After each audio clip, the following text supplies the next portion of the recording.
श्री स्वामी समर्थ. ओम नमः शिवाय. नमस्कार मंडळी. श्रावण महिना चालू आहे आणि 19 ऑगस्ट रोजी आलेला आहे रक्षाबंधन.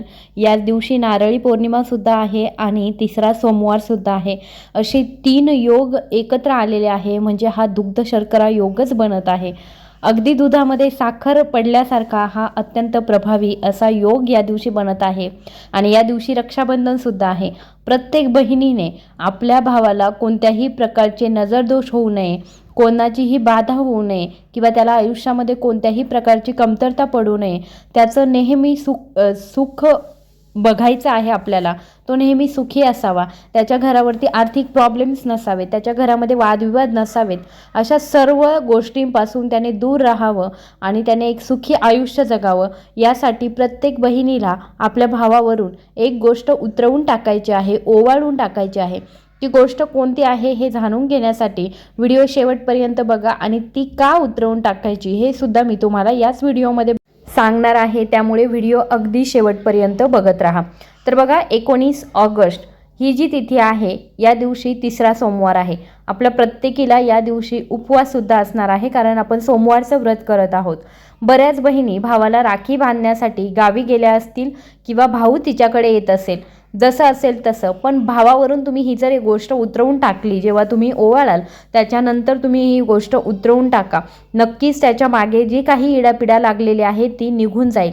असं म्हणतात की रक्षाबंधनच्या वेळी बहिणी आल्या, बहिणींनी ओवाळलं, भावाला राखी बांधली आणि त्याचबरोबर दिवाळीच्या वेळीसुद्धा बहिणी भाच्या घरी आल्या तर त्यांच्यामुळे, त्यांच्या येण्याने आपल्या घराची इडापिडा निघून जाते असं म्हटलं जातं. तर मग बहिणीने सुद्धा भावाच्या घराची इडापिडा निघून जावी यासाठी भावावरून एक गोष्ट नक्की उतरवून टाकायची आहे. तर बघा, रक्षाबंधन जे आहे ते सोमवारीच आलेलं आहे, त्याच्यामुळे अत्यंत महत्त्वाचा हा योग आहे. आणि रक्षाबंधनला आपण प्रत्येकजण आपल्या भावाला राखी बांधतो. राखी बांधताना बघा, आपण एक नारळ आपल्या हातामध्ये, आपल्या भावाच्या हातामध्ये ठेवायचं आहे आणि मगच हे राखी जे आहे किंवा रक्षासूत्र जे आहे ते बांधायचं आहे. त्याचबरोबर हे रक्षासूत्र किंवा राखी बांधत असताना एक गोष्ट लक्षात ठेवा, शक्यतो रेशमी जो धागा असतो त्याची राखी बांधा, ती अत्यंत उत्तम मानली जाते.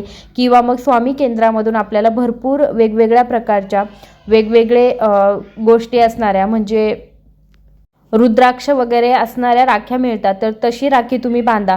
नक्कीच त्यांच्या आयुष्यामध्ये सुख समाधान येण्यास मदत होईल. कारण आपण अशी प्लास्टिकची राखी घ्यायची ज्याच्यामध्ये काहीच पॉईंट नाही किंवा काहीच नाही, तर अशी राखी बांधण्यापेक्षा नक्कीच आपण थोडे जास्त पैसे देऊन जर त्यांना काहीतरी धार्मिक राखी बांधली तर नक्कीच त्याचा परिणाम चांगला होणार आहे. धार्मिक म्हणजे काय, की ज्याच्यामध्ये रुद्राक्ष असेल किंवा मग कमळगट्ट्याचा मणी असेल, तर असे काही मणी असणाऱ्या राख्या ज्या आहेत त्या केंद्रातून आपल्याला मिळतात, तर त्या तुम्ही घेऊ शकता.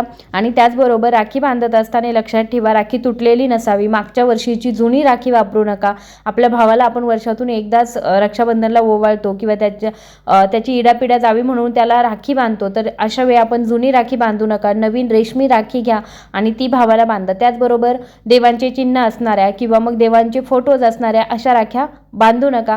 कारण अशा राख्या जर तुम्ही बांधाल तर त्यानंतर कुठे पडतील, भाऊ आपला काय काम करतो किंवा त्या किती काय होईल त्यांचं माहीत नाही. कुठे जर पडून गेल्या तर त्या कधीतरी रस्त्यावरती आपल्याला भेटतील किंवा मग रस्त्यावरती पडून जातील, खराब होतील आणि देवतेंचा तिथे अपमान होतो. म्हणून अशा प्रकारच्या राख्या आपल्याला बांधायच्या नाही. त्याच्यामुळे तुम्ही राखी बांधताना सुद्धा लक्षात ठेवा की चांगल्याच राख्या आपल्याला बांधायच्या आहे. त्याचबरोबर या दिवशी आपल्याला भावाला 1 रुपयाचं नाणं, ज्यांना शक्य असेल तर त्यांनी गुलाबी कपड्यामध्ये, चांदीचं नाणं आणि त्याच्यामध्ये 1 सुपारी, त्याचबरोबर थोड्याशा अक्षदा असं गुलाबी कपड्यामध्ये बांधून भावाला द्यायचं आहे. हे भावाला दिल्यामुळे भावाची आर्थिक परिस्थिती सुधारते. आर्थिक काही पण त्याच्या अडचणी असतील तर त्यासुद्धा दूर होतात. म्हणून प्रत्येक बहिणीने हा उपाय नक्की करा. आपल्या भावाला देताना तुम्ही राखी तर घेऊन जाणार आहे, 1 रुपयाचं नाणं, 1 सुपारी आणि ती गुलाबी कपड्यामध्ये बांधून तुम्हाला त्याच्या हातामध्ये द्यायची आहे. नक्कीच त्याची भरभराट लवकर होईल, सुख समृद्धी त्याच्या आयुष्यामध्ये येईल.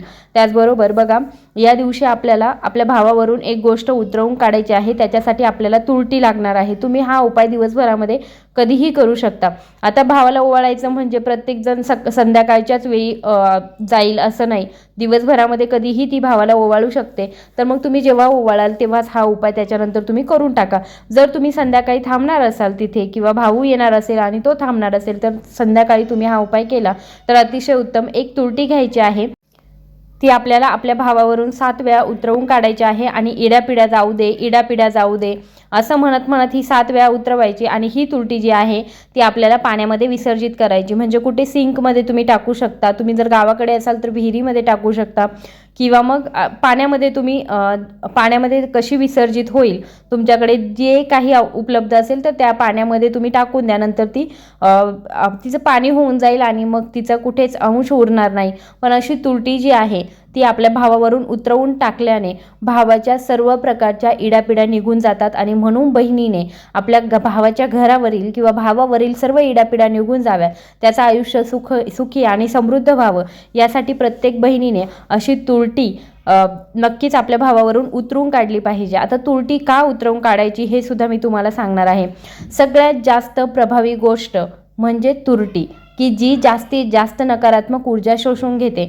जी काही भावाच्या घरामधील नकारात्मक ऊर्जा असेल किंवा भावामध्ये जे काही नजरदोष झालेले असतील, निगेटिव्हिटी आलेली असेल तर ती सर्व ही तुरटी शोषून घेणार स्वतःमध्ये आणि मग आपला भाऊ जो आहे त्याची प्रगती व्हायला सुरुवात होणार. त्याला जे काही निगेटिव्ह विचार त्याच्या मनामध्ये येतात किंवा खूप जास्त नकारात्मकता तुमच्या भावामध्ये असेल तर अशा वेळी त्या भावावरून नक्की तुरटी उतरवून काढा, कारण त्याची निगेटिव्हिटी संपूर्ण ती तुरटी स्वतःमध्ये घेईल आणि तुमचा भाऊ जो आहे तो एकदम चांगला होईल.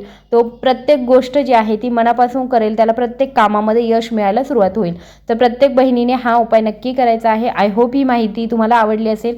असेच नवनवीन व्हिडिओज बघण्यासाठी चॅनलला आत्ताच सबस्क्राईब करा. धन्यवाद.